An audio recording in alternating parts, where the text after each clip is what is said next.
Good morning, everybody. It's Danny back from Deep South Homestead. Guys, we're out here. Our worm bin's been out here now for, gosh, almost a year. Sitting out here on the back of our patio. Been waiting to get our barn done where we could move them over to the barn where the rabbit bins are going to be at. And we've been constantly adding to them. We've got our 4 tiers up now. Now the top one here is still full of vegetable scraps and newspapers and things like that. So we're going to sit it off, move it over here. This is all just pure worm compost here. So what we're going to do is we're going to take these. We got 3 of them here, or actually 2 of them. Maybe that's 3 of them. We're going to take these and we're going to empty them into some buckets here so we can have our worm compost to use in our high tunnels.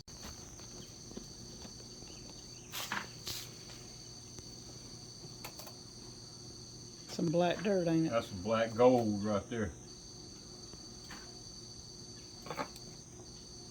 I mean, that's some good stuff.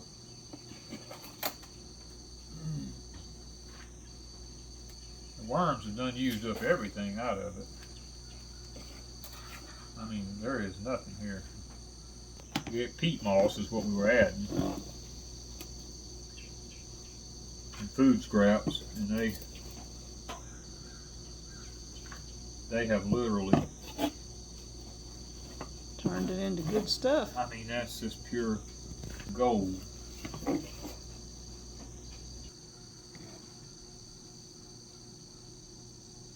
And there, you know, it's possible that there's a worm in here somewhere. But it's all right to go in my high tunnel. It's all right to go in the high tunnel, yeah. The worms aren't going to hurt the high tunnel. No, they're not going to hurt that at all. Well, I mean, that's... We're going to just put this around our plants. We're not just going to go in there and just start dumping it in beds, you know. We're going to save it to use around plants. So it's all leaching down, and this should be this should be the strongest. Yeah. You would think. I would think, yeah. And so this is the bottom tier. Yes, this is the very bottom tier.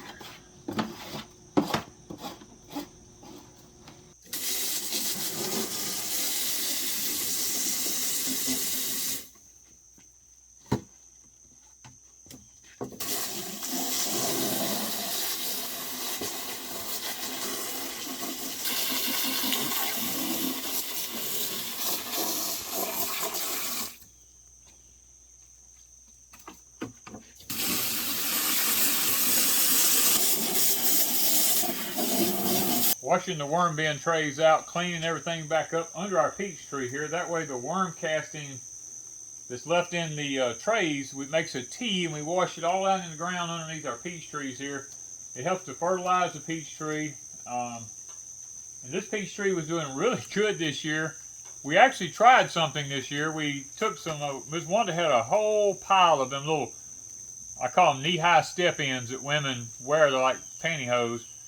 And these are some white peaches, and they get really big. So we took those stockings and we put over the peaches to keep the insects off of them. And them things were doing fantastic. We came out here one evening and looked at them. They were all getting big, and we said, well, you know, we need to get them ready to pick them. Come out here the next morning to pick them, and Wanda come got me, and she says, you got to come around here and look. I don't see any of my stockings in the tree. And I came around here, and there was one still hanging up in the tree, and I took it down. And guys, you're not going to believe this. The possums came and pulled the stockings loose in the tree and come down to the ground here and took the peaches out of the stockings. And one of them up in the tree, they just sit there and ate through the stockings and just eat the peach up in the tree. And out of this whole tree, we got 2 peaches. I mean, 2. And this close to my house right here at night. But I can tell you one thing. That little booger won't do it no more.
Look at the worms. Got lots of worms. Now this is your homemade. This is my homemade one. Just look at this. Tub from Walmart. These are worms we bought from Walmart. Now there's lots of old fruit flies and some roaches. Yeah, a few little roaches in here because I put all these. We just did our peaches, and I put all those peach peelings in here. But you look at all the worms. I mean, there's worms everywhere. Look at them crawling around everywhere. Now this, really, to be honest with you, this compost is probably ready. The worms is probably only on the top section of this. This whole thing is full.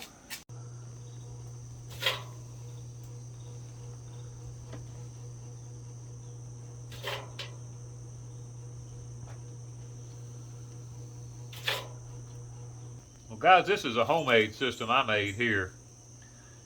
And I'll be honest with you, it's worked just as good or better than the other one did. We had more of an insect problem in the other one than we had in this one. But I've got probably 10 times the worms in this one that I had in the other one. And these are just plain old, I'm not going to lie to you, I'm just going to tell you, I'm just being 100% honest.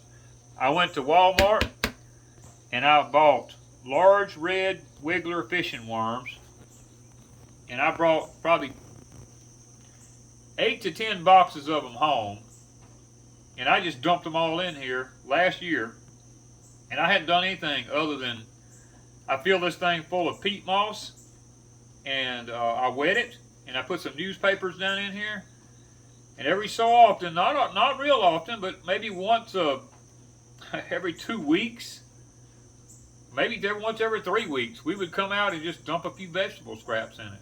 And that's all I've done. And I'm telling you guys, there's thousands upon thousands of worms in this bed here. Now this is just 2 plastic totes from Walmart. That's all this is. This tote right here has 1.5 bags of peat moss put in it. Because I would put the peat moss in here, and when they would eat it down to a certain point, I would add more peat moss and eat it down, and it's become compacted in the bottom and it's wet. And I might add too, I added sand in this. Every so often I'd put a little bit of handful of sand in here because worms need grit to be able to, you can use rock dust or anything like that, but I just got sand everywhere here, so every so often I put sand in it, just a little bit, and to help the worms out, and it has worked. We've got most of the worms out of the top of this one, guys. I'm digging this out. This is pure worm compost. So we're going to end up with 4 to 5 5-gallon bucketfuls of nothing but worm castings. And I'm going to tell you, we will be using this stuff wisely. We're not going to be just, this ain't going to be wasted stuff right here. I can tell you, this ain't going to be just took out and dumped in the ground. Because as I dig through here, I'll find a few worms every so often, like right there, there's a couple of worms. I put them over there. That's our worms we're saving to put back in here. This is, man, I'm excited. Because this is gonna really boost our production here now. Our gardens are to flourish in our high tone. So about what is a bag of peat moss? What price range? I think when we bought that peat moss, we paid like $12, I think, for that bag of peat moss. And how much will it do? Well, we bought 2 bags. So 25 bucks. 25 bucks, and it's been a year. And I'm just now fixing to put the other half of that bag in these. So we're talking about $25 for a year's worth of stuff. And we bought some worms, which would have been another $10 at Walmart probably. Yeah. So. And then the $35. two totes. Yeah, the 2 totes. Now the 2 totes will continue to be used. You have to kind of like depreciate these, you know. So 50 bucks. Let's just say 50 bucks. We set ourselves up to make 4 to 5 5-gallon bucketfuls of worm castings. Go buy that much worm castings and see what it costs you. Because you order worm castings, they come in a little bag, and you pay an outrageous price for them in that little bag. So yeah, no, this is the way to go. As a matter of fact, I would encourage going this route over the other route with all the tiers in it, because I've done less maintenance on this one than I have on that one. Now granted, I will say this, the added benefit to the other one is that the other one has a spigot on the bottom of it, so when you pour your water in it to wet the worms every so often, the water, as it drains down through it, it has a reservoir under the bottom of it. You can put a gallon, like a quart jar under it, or a bucket or something, and open it up and catch the tea out of it, and you have worm casting tea. Now that is the plus to the other one. You don't have that with this one.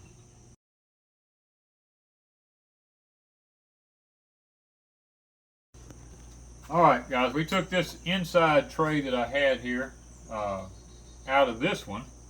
See, I had 2 bricks in the bottom of it sitting up in here, and wash that off right there. That's some valuable stuff. That was to hold that one up off of the bottom of this, and as we poured water through it, this one here over the period of time has caught our worm casting tea. Now we don't have much of it, but you know what? Every little bit helps. That's some black stuff. Ooh. More than I thought. More than we thought. I'm gonna pour it back into this over here.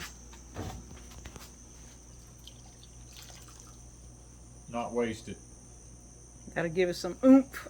Yeah. Now what I'll do is let me move this out of the way before I knock it over.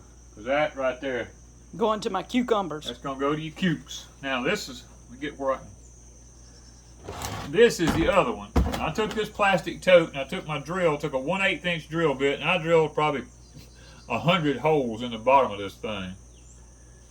And then what I had done was I had these bricks sitting in the bottom like this here.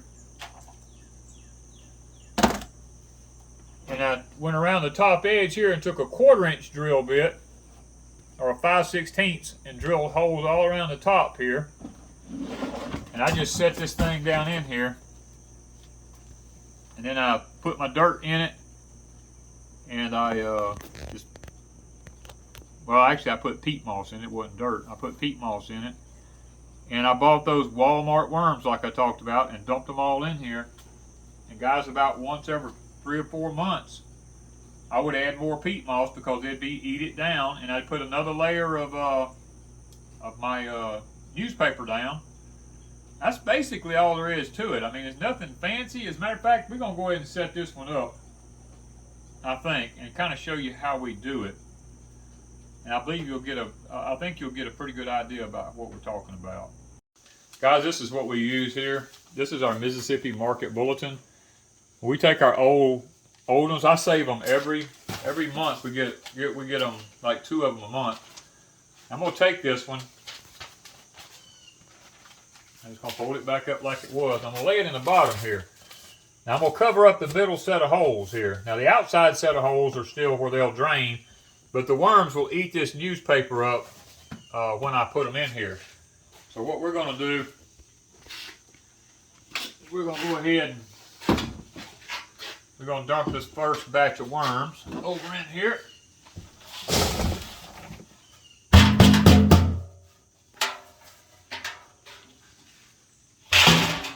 That will give us our start right. Look at the worms. Now I'm going to lay another newspaper on top of them. Just one layer. Now I'm not going to put the rest of my peat moss in here yet because it'd just be so heavy. I can't, with my knee messed up, I can't pick it up. But we're going to go ahead and we're going to take all this over to the barn and we're going to get it set up at the barn. All right, guys, we got this one kind of set up here. We kind of come up with the idea of putting it up on blocks so we can set something in between it right here to catch any tea out of it. And plus, if we have an ant problem or anything, because in the south here, fire ants is a massive issue. We can spray around the legs right here, or we can put some little containers of water, set it down in some water containers or something like that to keep the ants out if we come to that point. But we've got some worms in it now. All right, worms like paper, so we're going to put some paper down, and this peat moss is real wet, so it's going to suck up a lot of the moisture.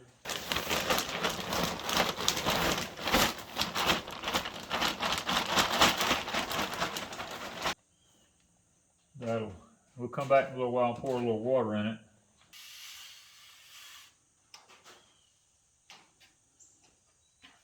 The beauty of South Mississippi, right? Yep, good old gritty sand. I'll kind of mix that in a little bit. That way worms is able to get a little grit if they need it. Alright guys, so here is our first tray of our worm factory. Now like I said, we've got several more trays as we go. We'll add them and we'll build this thing up like you saw. Now there's some instructions on it here. You know, 1 pound of worms need a ½ pound of food a day. It says to avoid overfeeding, avoid citrus, meat, dairy products in your worm stuff. I mean, all the stuff is here. It tells you optimum temperatures and things like that. What they like, shredded paper, magazines, cardboard, peanut hulls, Kleenex, junk mail, egg cartons, napkins, things like that. Guys, it helps keep them filling up the landfills. Put them in your worm bin. I mean, but now you want to stay away from glossy ink colored papers. And stay away from that kind of stuff. And just stick with your plain old-fashioned newspapers, you know what I mean? And that's worked fine for us. So brown paper bags is the best. Like when you go to hardware stores and stuff, they give you your stuff in a brown paper bag. That's the ideal. You know, we save all that stuff and throw that in there too.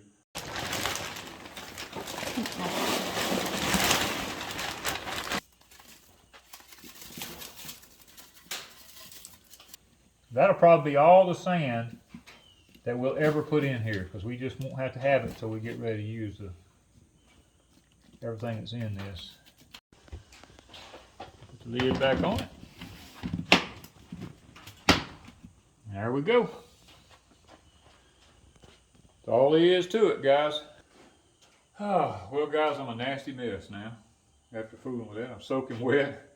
But you know what? In the world we live in today, everybody's looking for an alternate source of fertilizer. And I'm going to be honest with you. These composting these worms like this is really the way to go. Now, I know I waited a whole year, and I could have done it a lot faster, but guys, I've been so busy. To be honest with you, I don't spend as much time with them as I need to. I'm just being honest. I could have probably harvested them 5 times over what I've done. But the bottom line is this. It just goes to show, even though I just come out every so often and dump the food in it and keep stacking them on top of one another, by the end of the year I've done very little maintenance, and I've got 4 5-gallon bucketfuls of worm castings.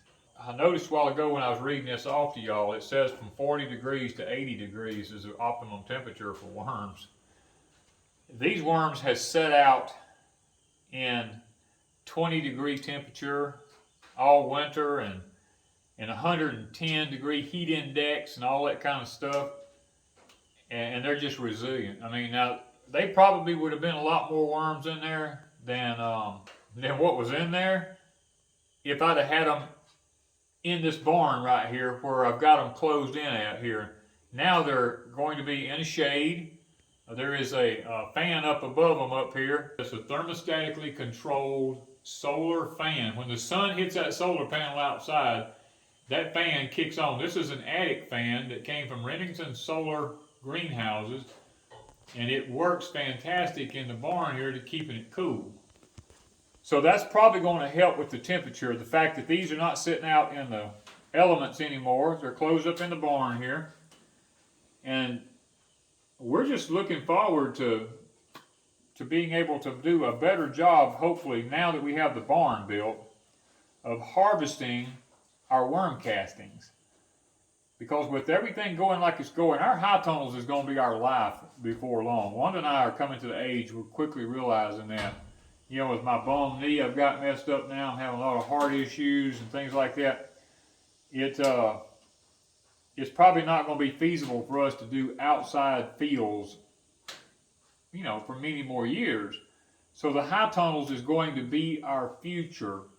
And with that being said, we've got to come up with a way now to be able to come up with our fertilizer. Now I'm already saving and collecting all of my own urine and diluting it down, and I'm putting it in my high tunnels already on my peppers. So I'm experimenting with my peppers before I do anything else. And guys, I want to tell you something. You should see those peppers. They're amazing. As a matter of fact, let's go see. At the end of this video, we're going to go take a look at those peppers and show you. Because basically it's going to tie in with this video here, because worm castings is what we're after in doing the worm bins. Worm castings is fertilizer. We ended up with worm tea. Now we've got worm castings. Now we're going to use human urine and let it diluted down. Now I don't add any ash to it. You can add ash if you want to, but I don't. I just dilute it down 10 to 1 and put it around my peppers in my high tunnel. And I'm going to take and show you what these peppers look like. If you're just a urban gardener, or you know, you don't have a very big place, you got a few raised beds, a few containers you're growing some stuff in or something like that, this is really the way to go. Now whether you use the Worm Factory, I bought this, nobody gave it to me, I bought this. Whether you go and use the Worm Factory or whether you use the homemade one that I made out of 2 plastic totes from Walmart and get your peat moss and put in them, whichever way you go, if you're a small urban homesteader, gardener, farmer, whatever you want to call yourself, just somebody raises some of their own food, which I highly encourage you to do, this will provide you with probably most of the fertilizer that you're going to need. I mean, you might need a few other supplements, but this is probably going to be it. And what I'll do for you is I'll put a link in the description down below for this Worm Factory here, and where you can get your worms and stuff like that. I think Uncle Jim's is where we got her from, or you can get them from Green Greg's. He's got a YouTube channel. You can get your worms from him. And guys, we're in no way affiliated with this company. And it's made in the USA right there. It says it on the thing, made in the USA. And of course, take that with a grain of salt, because that probably don't mean much. But you know, if it's all you can do for fertilizer, then hey, put your worms in here, raise them. Go to Walmart and get your worms. If you don't want to, or any bait store or whatever, go get your worms and put in there. If you don't want to buy them from these places that, you know, ship them to you, then just get your plain old fishing worms and put in there. They do just as good. That's what's in the other one over here. As a matter of fact, there was more worms in that one than there was in this one. And I started off with 1 pound of worms in this one right here. And like I said, I think it's either 8 or 10 containers of worms I bought and put in that one. And if you like to fish, now you're not going to be able to fish for the worms if you buy them from the for the Worm Factory if we buy them online.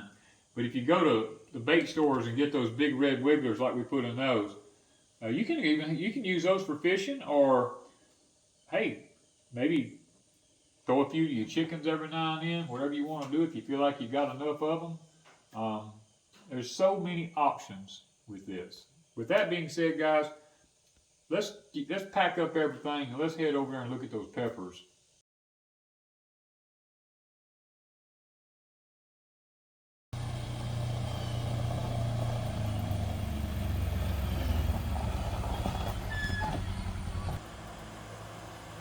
Okay, guys, we're over here at the high tunnel. I'm going to have to turn the fans off just a minute so we'll be able to hear, but that's a lot better.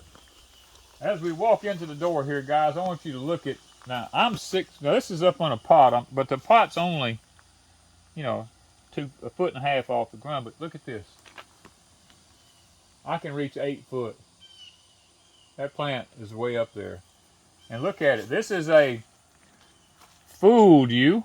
It's a jalapeno pepper, but it's not a hot jalapeno pepper.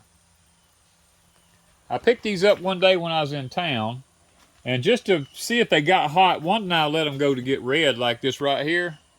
And guys, they are not hot. They are very, very sweet pepper. And look how many peppers is on this plant.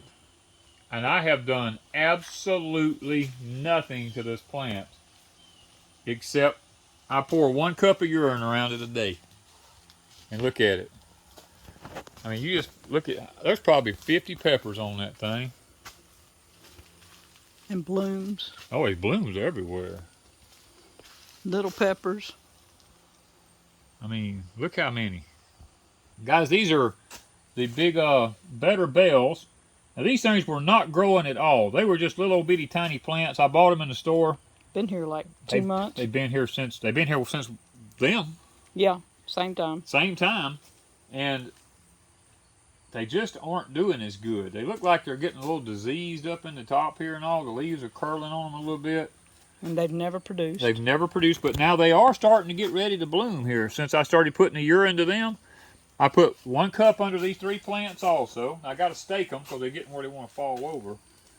But they were doing nothing until I started putting the urine around them. And once I did, boy, they're shooting up now. They're getting ready to take off. This is the other peppers. These peppers are going on 3 years old. And look at them. Now here just a couple of weeks ago, they were, you can see where we cut them off at last year. We cut them all off under here. Down here, we cut them all off down low and they sprouted back out. And they were just sitting like this high right here. I've been putting a cup of urine a day in these 2 plants right here, and look at them now, how they're taking off. They are Cadillacing. And I mean, look at this. Look at that. That's the yellow Marconis. The yellow Marconis. Look at that. Man, and there's some more in there turning. They just hadn't quite turned yet. They're getting there.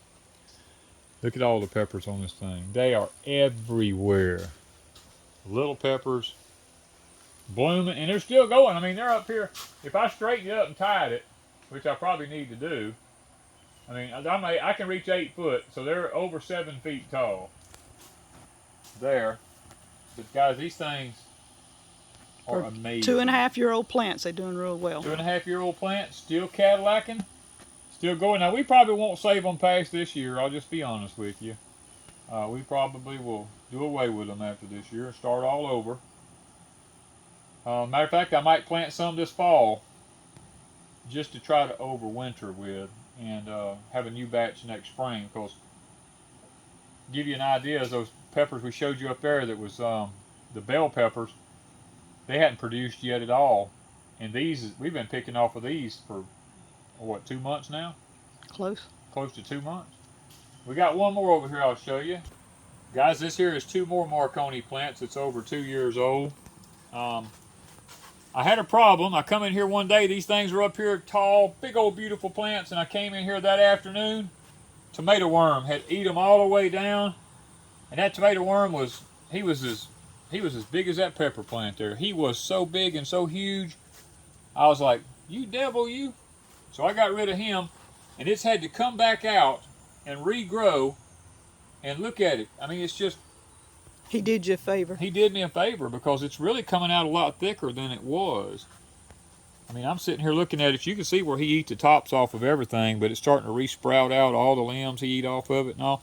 That's been a couple of weeks ago, and it's rebounded really, really well with the urine that I've been putting around it. It would have been a lot bigger plant, but that worm from breakfast till almost dark that evening, he stripped that whole plant. So we're kind of sad that happened, but you know what? It's coming back out. And these are yellow Marconis. Yep, these are the yellow Marconis also. Matter of fact, you can see I had to throw one down in yonder because he had eat part of it, and I just threw it away. And I always feed them back to the plants rather than just throwing them out the door. But this is what. Get these limbs. Here's another. See how you eat that one off. But it's coming back out. It's going to do okay. It's getting a lot thicker. So guys, there are many alternatives out there to fertilization. Urine is one. Worm castings is one. Because Wanda and I have to try to figure out what we can do in these high tunnels when it gets where we can't grow out in the fields anymore. And it looks like worm castings and urine is going to be our two ways to go to help us to be very productive. Now, I mean, even right here beside me, I'm not going to lie to you, I poured a cup in this the other day, and look at it. Look how it's done took off. These are sweet potatoes. These are sweet potatoes. I poured a cup in each one of these because I didn't want to put too much to the peppers. I broke off a day from putting on the peppers, and I came and poured a cup in each one of these just to see what would happen. I didn't want to put too much. And look how bright green and pretty them things are. What are you talking about? If you wanted to cook some to eat and stir fry, let me tell you something. You take these long stems like this right here, cut the leaf off and cut the stem off down there. The Koreans taught me that. Stir frying sweet potato stem. And guys, we're going to have one more method of fertilization that we've been working on for quite a while now, and that is rabbits. We have some rabbits coming, I think it's in September, that is been bred up by a university. They're a large meat rabbit, but the waste from the rabbits, we're going to be setting up a system to capture the urine separate from the poop, and we're going to start using them also in our high tunnels here so that we can be as productive as we can be. We're going to push these high tunnels as far as we can push them, as fast as we can push them to grow our food in. So guys, I hope today y'all keep asking about different ways to fertilize in smaller areas. Now what we're doing here won't work for out in big fields. There's just not enough of it. But it will work in containers, raised beds, and stuff to that nature. So guys, I hope it's been educational today, and subscribe to us. Hit that notification button so that when we put these videos up, you can see the results. I'm not about just sitting talking about it.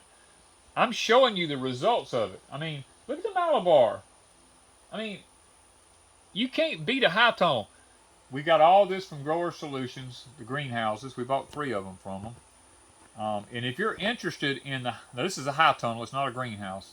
If you're interested in high tunnels, greenhouses, irrigation, there's a whole pile of stuff that they handle.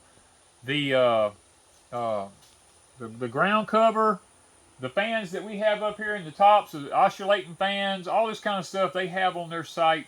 We'll have a link in the description down below. Go check them out. Use that link. And guys, to be honest with you, this is going to be the future. And if you haven't figured that out already, because of the extreme heat we've been having and all this kind of stuff, and the extreme intensity from the sun and all this just ruining plants outside, everybody I know that has these high tunnels and greenhouses has done nothing but raved about how well their stuff is done in them versus what's outside. So go check out the link from Grower Solutions. I think if you purchase from them, you'll be very satisfied. Thank you guys from Deep South Homestead.